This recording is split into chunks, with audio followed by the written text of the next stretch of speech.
अस्सलाम वालेकुम, welcome to wisdom विसा। मैं हूं बिशारत हुसैन और आज जो टॉपिक मैं लेके आया हूं वो है अच्छे बिजनेसमैन की क्या क्वालिटीज़ हैं। अगर आप अच्छा एंटरप्रेन्योर बनना चाहते हैं, अच्छा बिजनेसमैन बनना चाहते हैं, तो अगर आपके अंदर ये क्वालिटीज़ हैं या अगर आ जाती हैं तो आप एक अच्छा बिजनेसमैन बन सकते हैं, बिजनेस को पाए कमाल तक लेके जा सकते हैं, कामयाब बिजनेसमैन बन सकते हैं। बिजनेस स्टार्ट करना मुश्किल नहीं है, बिजनेस को सस्टेन करना या उसको प्रॉफिटेबल बनाना बड़ा मुश्किल है। दुनिया में तकरीबन 70% 80%, बाज कहते हैं कि 90% तक भी बिजनेस फ्लॉप हो जाते हैं। 20% या 10% बिजनेस कामयाब होते हैं। तो उनके फ्लॉप होने की वजह क्या है? जब भी कोई चीज दरियाफ्त की जाती है या उसको सही करना हो तो उसको जो खामियां पहले वो तलाश करनी पड़ती हैं। खामी कहाँ पे है, नाकामी की वजह क्या है। अगर एक जहाज क्रैश होता है तो उसकी वजह तलाश की जाए, क्रैश क्यों हुआ, ताकि या जो नया मॉडल बनाया जाए उसमें वो खामियां ना हो। Excuse me. तो इसी तरह अगर बिजनेसमैन बनना चाहते हैं, अच्छा कामयाब कारोबार करना चाहते हैं, तो इससे अच्छी बात तो कोई नहीं है। लेकिन आपको ये अडॉप्ट करना पड़ेगा, इन क्वालिटीज को फ्लोरिश करना पड़ेगा, चमकाना होगा, तब जाके आप अच्छे बिजनेसमैन बन सकते हैं। तो बहुत सारी रिसर्च के बाद, बहुत सारे लोगों की जो हयात उनको स्टडी करने के बाद जो क्वालिटीज सामने आई हैं, जितने भी जो टॉप के बिजनेसमैन हैं या कामयाब बिजनेसमैन हैं, उनके अंदर इन क्वालिटीज में से ज्यादातर पाई जाती हैं या सारी पाई जाती हैं या इससे ज्यादा उनमें होती हैं। मिनिमम इन क्वालिटीज का हामिल बंदा कभी नाकाम नहीं होता बिजनेस के अंदर। तो सबसे पहले वो सब्र वाला होता है। पहली क्वालिटी उनकी है साबिर। साबिर और शाकिर, सब्र करने वाला होता है और शुक्र करने वाला। जो बंदा हर वक्त रोने वाला होता है उससे खुदा भी ना खुश होता है और दुनिया तो वैसे ही आप जानते हैं ना खुश होती है। आप अच्छा काम करें या बुरा करें, दुनिया ने तो आपको आशीर्वाद देने ही देने हैं। तो इसलिए आपने सब्र और शुक्र के साथ रब का शुक्र अदा करना है, अच्छे हाल में भी बुरे हाल में भी। क्योंकि रब ने खुद कुरान में फरमाया है कि अगर तुम शुक्र अदा करोगे तो मैं और भी दूंगा। यानी जब हम शुक्र अदा करते हैं तो रब हम पे खुश होता है, वो अपनी अनायात, अपनी रहमतें और निछावर करता है। तो पहली जो एंटरप्रेन्योर की जो सबसे पहली खासियत है, क्वालिटी है, कि उसके अंदर सब्र होना चाहिए और शुक्र होना चाहिए। शुक्र वाला बंदा कभी नाकाम नहीं होता, चाहे वो बिजनेस में हो या किसी भी फील्ड में हो। दूसरे नंबर पे आता है तवक्कुल, बिलीफ वाला, जिसको अपने आप पे, अपनी क्वालिटीज पे और सबसे पहले अल्लाह पे फर्म बिलीफ है उसका। अगर खुदा पे उसका यकीन है कि सारे काम उसी ने करने हैं और मैंने सिर्फ कोशिश करनी है। जिस तरह है कि लैसल इंसान इल्ला मासा, इंसान को खुदा कुछ भी नहीं देता सिवाय उसकी मेहनत के। तो मेहनत आप करेंगे तो रब उस वक्त फल देगा आपको उसकी कोशिश के बदले में। तो दूसरे नंबर पे वो तवक्कुल वाला होता है, मेहनत किए जाता है, रिवॉर्ड रब पे छोड़ देता है। लाजमी नहीं कि आज आप मेहनत करें अभी आपको फल मिल जाए। बाज कामों के फल, बाज मेहनत के फल आपको कुछ देर बाद मिलते हैं। जिस तरह कहते हैं कि दुआ के 3 मरहले होते हैं। एक दुआ जो है वो जब आप करते हैं उसी वक्त कबूल हो जाती है। दुआ जो दूसरा हिस्सा होता है या दूसरी तरह की जो दुआ होती है कबूलियत, उसको कुछ अरसे के लिए मुअख्खर किया जाता है, यानी वो बाद में कबूल होनी होती है। और तीसरा दुआ का जो दर्जा होता है वो क़यामत के दिन उसका रिवार्ड मिलेगा। तो यानी दुआ कभी भी रायगा नहीं जाती। अगर आप दुआ कर रहे हैं और आप समझते हैं कि वो कबूल नहीं हो रही, कबूल वो होगी। 3 दर्जे हैं उसके, या अभी आपकी दुआ कबूल हो जाएगी, या कुछ लम्हे बाद, कुछ फ्यूचर में वो आपकी कबूल होगी, या फिर क़यामत के लिए आपके लिए वो रख ली जाएगी, जिसके बदले में आपको अजर मिलेगा। आपको अल्लाह अपनी अनायात देगा उस दुआ के बदले में। तो इसलिए कहते हैं अद्दुआ मुखल इबादा, के दुआ जो है वो इबादत का मगज है। तो इसलिए दुआ अल्लाह से जितना मांग सकें उससे मांगें। वो देते हुए नहीं शर्माता, हमें मांगते हुए क्यों शर्माएं। तो रब के लिए तो वो तो बेशुमार, उसके लिए नेमतें बेशुमार हैं। रब कहता है मुझसे मांगो, उसके पास किसी चीज की कमी नहीं है। उसके बाद जो तीसरी जो मेन क्वालिटी आती है एक अच्छे बिजनेसमैन की, वो उसकी प्लानिंग है। प्लानिंग, फैसला साजी, उसकी डिसीजन मेकिंग पावर। एक अच्छा बिजनेसमैन अपनी जो उसकी प्लानिंग होती है, स्ट्रेटेजी या जो डिसीजन मेकिंग पावर होती है, उससे एक चीज जो लक होती है, लक सिर्फ ऐसे नहीं आ जाती, कहीं निछावर आ जाती, कहीं गैबी नाजल होती है, नहीं। लक का मतलब ये होता है कि राइट टाइम पे राइट डिसीजन करने को लक कहते हैं। अगर एक बंदा, उसको आज मौका मिला है किसी चीज के काम करने का, किसी फील्ड में इन होने का, तो अगर वो आज का ये मौका गंवा देता है तो वो उसने एक्चुअल वो लक गंवा दी है। तो कहते हैं कि लक भी आपके अच्छे फैसलों पे ही मुनहसर होती है। आपका एक अच्छा फैसला आपको बहुत आगे ले जा सकता है और आपका एक गलत फैसला आपको कई साल पीछे भी लेके जा सकता है। तो ये देखने में आया कि जो लोग ज्यादा कामयाब हुए हैं उनकी डिसीजन मेकिंग पावर बहुत अच्छी है। वो देर एंड देन भी फैसला कर सकते हैं, सोच के भी कर सकते हैं, लेकिन उनकी जो सोचने की और फैसला करने की सलाहियत होती है वो बहुत अच्छी होती है। उसके बाद जो कामयाब लोग हैं वो अच्छा आला अखलाक के मालिक होते हैं, एथिक्स उनके अच्छे होते हैं, कस्टमर के साथ, अपने सप्लायर्स के साथ, अपने जितने भी उस बिजनेस से जुड़े होते हैं लोग उनके साथ, एम्प्लॉयज के साथ। यानी वो बंदा कभी नाकाम नहीं हो सकता जिसका अखलाक अच्छा हो। हमारा दीन भी हमें यही समझाता है कि जो बंदा अखलाक में अच्छा है, यानी बल्कि आप बिजनेस कर रहे हैं और उसमें आपका कस्टमर आता है, कस्टमर तो आपका है, आप उसे अच्छा डील करेंगे तो आपका वो कस्टमर हमेशा रहेगा।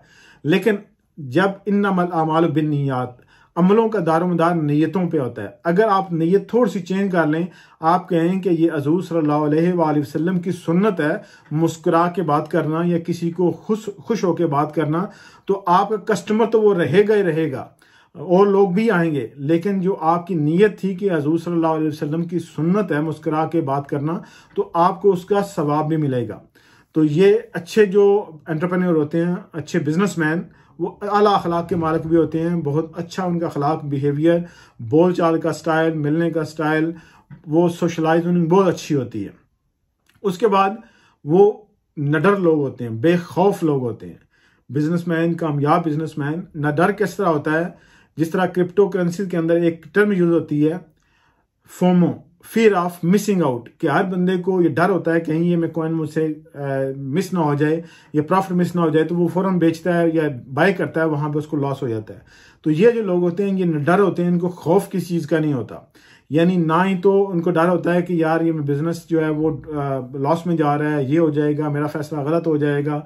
यानी जो हम फारग बैठ के बहुत सारे खुद ही फैसले, खुद ही जवाब देते रहते हैं, ये किया तो ये हो जाएगा, ये किया तो वो हो जाएगा। तो इसलिए वो लोग नडर होते हैं, अपने फैसले जो करते हैं बड़े इत्मीनान और बड़े फर्म बिलीव के साथ करते हैं। तो नडर वो लोग होते हैं। खौफ जो है इंसान को वो मार देता है। वैसे जिबिल्लन इंसान के अंदर दो खौफ हैं, एक ऊंचाई से नीचे गिरने का और दूसरा जो है वो आवाज का है। दो जिबल्लतन इंसान के अंदर वदियत कर दिए गए हैं। ये दो जो खौफ हैं ये इंसान के अंदर पाए जाते हैं। एक छोटे बच्चे को अगर आप गिराएंगे तो वो डर जाएगा, रोने लग जाएगा। अगर आप ऊंचा बोलेंगे या ऊंची कोई आवाज आएगी तो उससे भी वो डर जाएगा। तो ये इंसान के अंदर जिबिल्लतन दो ये खौफ मौजूद हैं। लेकिन बहुत सारे खौफ हमने खुद पाले हुए हैं कि ये बिजनेस नाकाम हो जाएगा, ये करूंगा तो ये हो जाएगा, लोग क्या कहेंगे, इस तरह की बहुत सारी बातें हैं, ये खौफ पाए जाते हैं। उसके बाद अच्छा बिजनेसमैन जो होता है वो जिद्दत पसंद होता है। दुनिया के साथ जो अयाम चल रहे हैं, जो एक इरा चल रहा होता है, उसके साथ अपने आप को एडवांस टेक्नोलॉजी के साथ, लोगों के साथ अपने आप को वो बदलता रहता है। जिस तरह कहते हैं ना, जैसा देश हुआ ऐसा बेस। ये जिस तरह के वो जमाने में जा रहे होते हैं वैसा अपने आप को वो अडॉप्ट कर लेते हैं। फॉर एग्जाम्पल अब टच फोन का दौर है, न्यू टेक्नोलॉजी का दौर है। तो अब अगर एक बंदा कहे कि मैं 3310 फोन जो है वो बटनों वाला यूज करूंगा या कोई इस तरह की पुरानी टेक्नोलॉजी यूज करूंगा नोकिया का, तो वो बहुत बिहाइंड अपने आप को वो आगे ना समझे। अगर आगे चलना है, दुनिया के साथ चलना है, तो दुनिया के साथ रहना पड़ेगा। तो दुनिया की जो टेक्नोलॉजी है, जो जो चीजें हैं उसको अडॉप्ट करना पड़ेगा। जिस तरह 1998 के अंदर या 1997 के अंदर लोग कहते थे कि हम एक दूसरे को देख के बात करेंगे। अमेरिका में कई हजार मील दूर बंदा बैठा होगा और हम एक दूसरे को देख के बात करेंगे, तो उस वक्त ये बात अनहोनी सी लगती थी, बड़ी अजीब सी लगती थी, एक मजाक सा लगता था। लेकिन अब आपके सामने है, तकरीबन हर चीज जो है वो सब कुछ हो रहा है और वेरी फ्यूचर इसमें बड़ा कुछ होने वाला है और दुनिया बहुत बदल जाएगी। इसमें मैं अगली एक वीडियो बना रहा हूं कि 10 साल बाद हमारी दुनिया कैसी होगी या क्या होगा उसके बाद, तो वो आप देखिएगा। अच्छा, उसके बाद है कि जो बिजनेसमैन है वो क्रिटिसाइज जो लोग करते हैं उसको कबूल करने वाले हैं, तनकीद को कबूल करने वाले होते हैं, बड़े खुश दिली से, बड़े खुश इल्हामी के साथ। जो कोई बंदा उनको तनकीद करता है, उनको कोई बात बताता है, तो उसको एक्सेप्ट करते हैं अगर वो गलत है। अच्छी तनकीद जो तामीरी होती है, कंस्ट्रक्टिव होती है, क्रिटिसिज्म, उसको एक्सेप्ट करते हैं और उसको फिर अडॉप्ट करते हैं, अपनी गलतियों को दूर करके उसको वाकई तनकीद को लेके उसको अपने आप को बेहतर करते हैं अगर उनके अंदर कोई गलती पाई जाती है। लेकिन ववेला नहीं शुरू कर देते, इसने मुझे ये क्यों कहा, वो क्यों कहा, ये क्यों कह रहा है, वो क्यों कह रहा है, ऐसे वो तनकीद को एक्सेप्ट करने वाले होते हैं। उसके बाद दूसरों की बातों को वो खातर में नहीं लाते। ये सबसे बड़ा हम सब में जो पाया जाता है, पहली बात है कि दूसरे को अच्छा देखना नहीं है, दूसरे को कामयाब देखना नहीं है और खुद अच्छा बनना नहीं है या बन सकते नहीं है।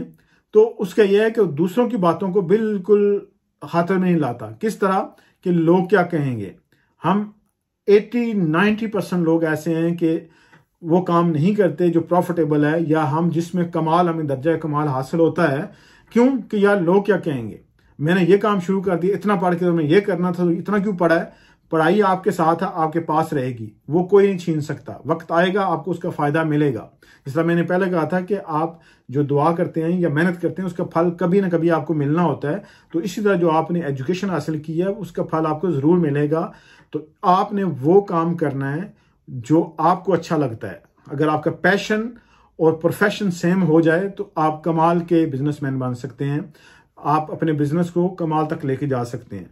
अक्सर हम क्या करते हैं, वो चाचे की, मामे की, खालू की, फलां की जो ख्वाहिश थी कि मैं ये बन जाऊं, जब वो बनते हैं तो फिर वो हम नहीं बन पाते जो हम खुद बनना चाहते हैं, क्योंकि देर हो चुकी होती है।